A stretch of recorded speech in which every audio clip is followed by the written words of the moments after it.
All right, everyone, welcome back to Scouching's video room. Today we are going to be taking a look at New York Rangers' recent first-round draft selection and recent World Junior Championship standout, Gabe Perreault. So Gabe Perreault is wearing number 34 for Boston College here, which is the team in red. I don't believe he's on the ice as of yet, but if you're not familiar, what we do in this video series is just take a quick look at a game that an NHL top prospect has been playing recently, take a look at what they do, maybe take a look at some areas of potential improvement, and just take a cross-section of where we're at with a player. So I won't waste any more time, let's get into this and take a look at what Gabe Perreault has to offer. I also will mention off the top that this is a game against Merrimack College, so it is really important to keep quality of competition in mind. Merrimack is a good NCAA program, but not necessarily one of the top ones, but this is a game that he's played recently, so we're going to see what he can do here. So we're a little bit of a ways into the first period. There hasn't really been a whole lot, both positive or negative, to really report about Perreault here, but I did notice that this is probably the first thing I really should note. So you'll first see that Perreault is this guy here. Merrimack is trying to establish possession in Boston College's zone. So Perreault kind of allows this interaction to happen and skates away from it. But what he does here is super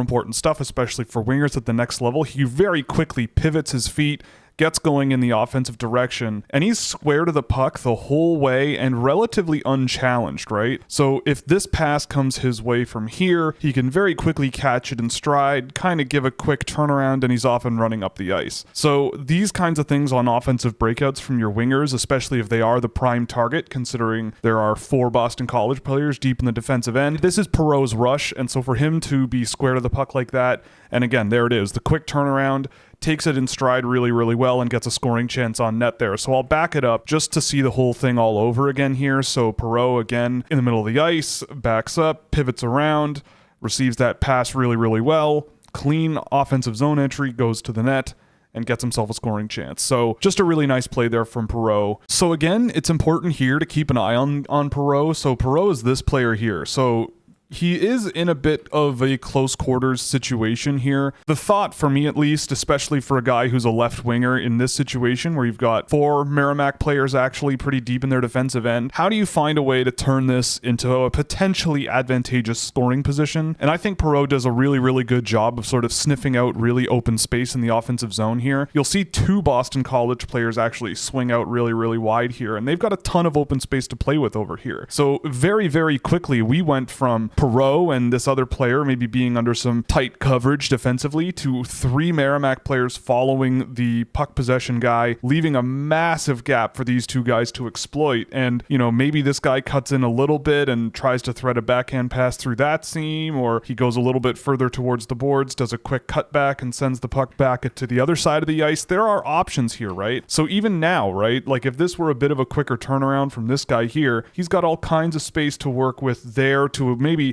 a bit of a dangerous pass, but there are 2 Boston College players on the other side of the ice, and one of them is Gabe Perreault, in quite open space, and if you can get the puck over there, you never know what's possible. So they still end up getting the puck in deep anyway, but don't get anything out of it. Now they've kept it in the offensive zone, and Perreault gets a shot attempt on net. So it's not the most dangerous shot attempt at the end of that play, but it is very interesting how you really want to see this out of your wingers, at least for me, is this ability to sort of be in a situation like this where there's coverage in the middle of the ice, but you see a seam here, and you just can hang out pretty much unchallenged, right? Like Gabe Perreault ends up on his own here. You know, if somehow Boston College manages to get this puck out to him that way, he's got a lane. He's got lots to work with here. And this is an area of hockey sense that I think is really important to keep in mind, especially with wingers. This is a very tiny thing, but again, it's a little thing that I love to see. And this is a thing for any hockey player to sort of be a little more aware of. So this rush starts with Perreault very much on this side of the midline of the ice, right? So what you'll see on the breakout here is you've got 2 Merrimack players on this side. If you cut the middle of the ice in half, you've got 2 Merrimack players on this side. You've got 3 Boston College players on this side. They have the numbers advantage. And I freeze framed literally as he does this, but Gabe Perreault does a really smart thing here. Just a quick little cut to create a little bit more of a gap and spread out this defense a little bit. It's super subtle, but he just finds his way. Now he's on the other side of the ice. So again, cutting the ice in half here. He's now on the other side, and he's got 2 guys on the side he was just on. So yeah, he's the left winger. That's kind of his job. but sometimes just getting straight up the ice as much as possible is, not the general idea. Getting wide, spread out the defense a little bit and try to make some lanes for yourself. And he now has his offensive zone entry and he made a scoring chance out of it. Again, all of Boston College's players are on one side of the ice. One quick cut, Perreault's on the other side of the ice. Gets into the offensive zone, sends a pass through scoring areas, and gets himself a really good scoring chance right in front. So we're seeing these little subtle things from him throughout this game already. It's halfway through the first period. He's created or generated a couple of good scoring chances. He had potential to generate a couple of more that we saw. He is participating as a complementary player on this line really, really well, at least to my eye. This again is another highlight of sort of how Perreault on the wing on these breakouts does a really good job staying square to the puck. So you'll notice him here. Again, he's square to the puck here. This can come this way. I've seen this many times with the NTDP where, there is coverage here, right? There's 3 Merrimack players sort of clogging this zone around Perreault, but a quick one touch out into the neutral zone here is an option. It doesn't happen that way here, but it's a thing that I've seen a guy like Perreault do. Lots of NTDP wingers have done stuff like that, just little quick chip plays to get the puck into the neutral zone, and him being in position to do that as well as also catch that pass and get a turnaround pivot and head up the ice. There's a good series of options there with Perreault that I've seen over the years, and that's another thing I just wanted to note. On this play, Gabe Perreault kind of sneaks his way to the front of the net here defensively, and you don't need to be the most physical or biggest guy in the world. Perreault isn't really that, but this is just a really nice sort of stay close to your man in front of the net situation. Gives them a stick lift and they don't get the scoring chance that they could have easily had in that situation. So a good back check, good coverage, good awareness defensively and at least taking up a body in front of the net and preventing a scoring chance. So another little thing, but he may have saved a goal there. So immediately after that defensive coverage that I wanted to highlight, I just want to maybe be a little bit nitpicky, and this is kind of where the question marks with Gabe Perreault start to appear for me. Perreault's not the most explosive guy in the world, and what you'll see here, and again, I'm being a little bit nitpicky, but we're going to think about him being in the NHL, right? So he gets the puck along the boards here on the half wall. He's got all this space to play with. There isn't a whole lot of activity. He's got one option streaking into the neutral zone here, and he kind of just takes a little bit too long to execute a play. He's slow, doesn't really exploit the space that's in front of him in some way, and just ends up getting double coverage there under pressure, a weak chip into the neutral zone, and they cause a turnover coming the other way. If I'm the video coach here, I understand that he's under quite a lot of pressure here. He's got 2 guys behind him, but when he's under that pressure from 2 guys, I'm always in favor of trying to maintain possession wherever you can. You've got both defensemen open and uncovered, a chip back into the corner just to regroup, and maybe you can avoid turning the puck over here. It's nitpicky. It's a little thing. By and large, so far, this game has been great. I'll play it all the way through again, just so you can see that sort of lack of explosiveness with Perreault, and that's kind of always been there, but he kind of works around it really well, as we've seen in this game. So it's not the end of the world, but it's just a little tweak or something that I might try to improve that awareness a little bit more in the future. So again, right off the face-off here with Perreault, really, really smart play. So he ties his man up there, loses him, and he's just wide open this whole time. So completely uncovered for way too long, Perreault just finds open space and sits in it. So when there are guys out there that people talk about who have a nose for the net or a goal scorer's instinct, those are the kinds of things I think that means. And so that's a really good example of just, again, Perreault's ability to see the game a little bit differently. He'll slow things down a little bit, find some room, and put himself in that space. So we're in the second period now. This is just a super, super quick thing, and not saying this is a negative, but it's something to be aware of. And generally, when I am a little bit nitpicky about players, it's more about what to be aware of when they're at higher levels of hockey. So on this entry, not much really comes of it for Boston College, but here comes Perreault here. So he's this man trailing in. I kind of maybe see what the point of this play is here, where he's just trying to stay in open space, and if this is a lazy pass here, he's got the potential to intercept it there and just get a scoring chance cut into the net there. He kind of just allows that pressure to get through him, and they get a breakout going here. I know he might be looking for the offensive chance here, but taking this route along the boards and trying to block that breakout along the boards and get in there a little bit quicker maybe causes an offensive zone to turn over just the same, but that stick check doesn't really do much in any case, and Merrimack comes the other way, they turn it over anyway. Again, these defensive habits for these very offensive players are important to keep in mind, and it's just a matter of working around them, but that's something with Perreault that I've seen over the years, and a few other NTDP guys, honestly, where the focus is more about anticipating offensive zone space and offensive chances, whereas just these sort of board-focused, more grindy style of offensive zone defending is maybe not pivotal for these super, super high-end offensive players, which is okay. It just is something to be aware of and to work around. So this is a real blast from the past for me on this offensive zone retrieval. You'll see Perreault kind of sneak through almost everybody on this team.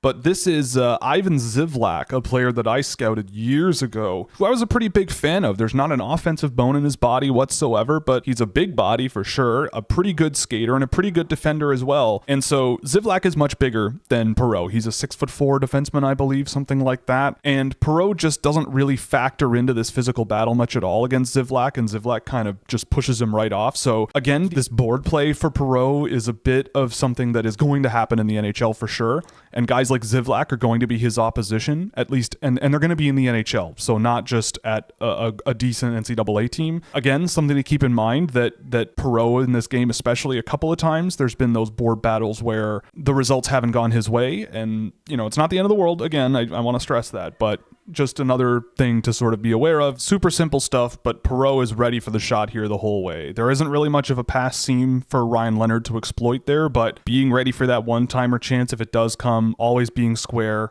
stick on the ice, traditional, good old hockey stuff. You love to see it. You score points doing stuff like that, so it is good that there's that in his offensive game as well. This is just a really, really great rush from guys who have clearly been playing together for a really long time. Perreault's got the puck. He's in a ton of space here, so he's got all this to play with. And Ryan Leonard is just being Ryan Leonard here, just wrestling 27 right off of him, and now Leonard has a clear path. So Perreault, I think, on this play does a really good job just waiting things out a little bit. It's a bit of a weak finish there from Leonard, but we'll watch it again without pausing. Perreault's getting up the ice here. He's got tons and tons of space, and he just waits until there's a really, really good opportunity to get the puck into the offensive zone there with very little pressure against Ryan Leonard. So a really, really good transition there from him, and that's kind of that intelligence, that sense of timing that I think is super important. This is just also another really, really great moment a short time later from Perreault. So it's really subtle, but it could have been very devastating. So you'll see there are 3 Merrimack guys in front of the net here, right? Perreault is off the screen slightly here. He's just not a scoring threat. It's very, very unlikely that anything is going to happen here that gets Perreault to put the puck in the net here. But you'll see him very quickly make this read, and already you can see him skating this direction. So now you have 3 Merrimack players that are below the hash marks of the face-off circles, right? So there's now space here to play with. And what he does is just skates right into it, catches a pass, and very nearly gets a very, very dangerous scoring chance on net. So I'll play it back. It's another subtle thing, but just spotting these little moments where you're able to jump into a space and get something out of it. Perreault's done that a few times in this game, and that can be the difference between going pointless and scoring a goal or an assist or something in a game. Very, very quickly after this, you'll see Perreault try to corral the puck along the blue line here and lose control of it. I'm not so cut up about that. You'll see moments of skill out of him like that one right there and cutting through some guys. It's not the quickest set of feet or hands that you'll find, but he does have the skill level to get through a layer or two of defense. I wonder how much it'll work at the next level. Just something to note with regards to this very, very offensive player who's going to need to be scoring points in the NHL. Skill level, I'd say, is very good, very practical and intelligently applied, but more training will only help him from here. So again, this just seems like guys who've been playing together forever, and Merrimack really overcommits here. There are 4 guys sort of just floating around Perreault, and now you have this guy wide open in front, a player by the name of James Haggins. You don't want to be leaving James Haggins alone in front of the net, and Perreault probably knew that he was there, just got that pass to him real quick and got a scoring chance out of it. Perreault touches the puck one time in this offensive zone play here, and it is creating a scoring chance. He didn't participate in the rush. He didn't participate in anything in that play except getting the puck to James Haggins, and that type of thing is what Gabe Perreault does really, really well. There again is a stick check on a defensive entry where he doesn't really cause a turnover, and that's not the first time that's happened in this game, but I think that's a good sort of series of plays there that isolate what makes Gabe Perreault so interesting and what some of the question marks might be about him moving forward from here. That's a really nice pickoff there from Perreault, and he gets a rush started there. So again, on that defensive cycle, he didn't touch the puck once at all except to cause that turnover. Simple pass out of the zone, bang, bang, bang. That's Gabe Perreault. Another really subtle little push here from Perreault. So you'll notice it right there. He's in open ice there in a little pocket of open space that if Ryan Leonard didn't want to shoot that puck there, he could have gotten there. He's under pressure here. He's caused a turnover in the offensive zone, then turned the puck over himself. He's tied up below the goal line. Then just a little push. 1, maybe 2 strides, and now he's in a little pocket of space here. Ryan Leonard has him as a potential pass option. Leonard goes for the shot. Nothing wrong with that, really. But again, Perreault makes himself an option. He's in some open space. These are the kinds of things that offensive players need to do. You need to keep your eyes out for space, get into that room, make yourself an option, and make yourself an easy scoring option. And I feel like that's something that Perreault has done time and time again in this game. This is going to highlight Ivan Zivlak, who's a guy that, I've dug over the years. Defensive defenseman. He kind of has Gabe Perreault's number a little bit here. So again, there's that lack of finesse and that lack of offense from Zivlak. He just coughs up the puck in the neutral zone, but he ties up Perreault pretty well. Gets bailed out by James Hagens there. Guys like Zivlak are going to be Perreault's opposition, right? Guys are going to be strong on him. They're going to be trying to strong arm him. They're going to try to keep him out of scoring areas, which is his bread and butter. Merrimack, not the best play below the goal line here. He picks it off very easily, puts himself between Zivlak and the puck, and makes a play. So there's a lot of good stuff going on with Perreault, and I feel like with bigger, more physical defensemen, I would like to see how that goes for him, and I'd like to see how that experience maybe makes him better at dealing with these things over time, because a guy like Ivan Zivlak has stopped him up 2 or 3 times in this game, and he did have the last laugh on that play, but in the NHL we'll have to see how things go. But it is a bit of a pattern here. That was a nice check from Perreault to sort of block that defensive entry, so a bit of a flash of physicality from him. And believe it or not, that's the end of the 5-on-5 tape for Mr. Gabe Perreault in this game. Overall with Gabe Perreault, I again, this is the same player that I remember from junior hockey, right? A very, very, very good complementary offensive zone focused guy. We saw him throw a hit. There were some stick checks that didn't really do much.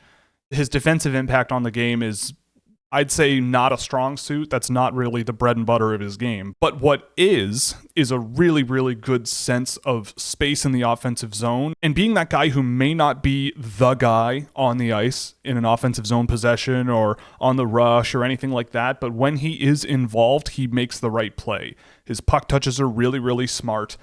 There's a lot of echoes to me of a guy like Nikita Artemonov here, where we saw a lot of just high-end instincts and quick thinking and sort of quick plays to get the puck off the boards into open ice, or quick plays to create scoring chances or something like that. And I feel with Perreault, he was drafted a little bit higher than where I had him ranked, but you cannot deny the fact that when you pair him with certain types of players, guys like a Ryan Leonard and a James Hagens, for example, in this particular season, you'll get really, really good results out of them. I think that's a really nice balance of talents. You've got great up and down the ice speed and skill and creativity with a guy like James Hagens. You've got just raw energy and power with wicked finishing ability in Ryan Leonard. And you've also got really good complementary sort of dual threat offense from Perreault, right? He's not the guy who's going to beat goalies with his shot from the top of the faceoff circle, but that's not the most important thing anyway, right? He's not the guy who's going to just deke through 5 layers of defensemen and get to the goalie. But what he will do is find little pockets of space. He'll find moments to pick away at you. He'll chip away at you and find ways to, it's more instead of, blowing up a rock or a boulder, maybe he's trying to look for little cracks and seams that he can just tap a little thing to split the rock in half with, right? Like, it's a bit of a different way of thinking that I think he exemplifies really, really well. So this doesn't give me a whole lot of, oh my God, this guy's way better than I thought he was, honestly. This doesn't give me any reason to be concerned. But similar to a guy like Axel Sandin-Pellikka in this video series, I think there's just a lot of curiosity as to how his game will look in the NHL one day. I think that if you put him in the right situation and allow him to be more of a complementary offensive guy, sort of on your second line or maybe third line, I think there could be a lot to work with there. But in terms of a 200-foot impact guy, I'm not totally sold on that right now, or a guy who's going to be a dominant individual player, but